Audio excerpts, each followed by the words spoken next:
అనగనగా ఒక ఊరిలో ఒక టోర్టాయిస్ ఉంది. ఆ టోర్టాయిస్ ఎప్పుడు మెల్లిగా నడవడం వల్ల కోడి ఎప్పుడు తనని వెక్కిరిస్తూ ఉంటుంది.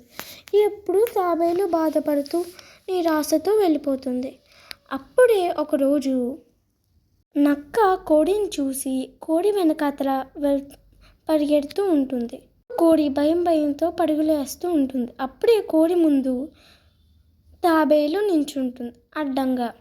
అప్పుడు ఆ నక్క చూసి అడ్డుగా ఉందని తనని తినేబోతూ ఉంటుంది. అప్పుడే తాబేలు గట్టిగా అరవడం వల్ల అందువల్ల కోపంతో తన వెనుక ఎక్కి తనని తినడానికి ప్రయత్నిస్తుంది.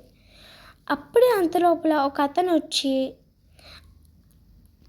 అప్పుడు దాన్ని కర్రతో కొడుతూ ఉంటాడు ఒక అతను.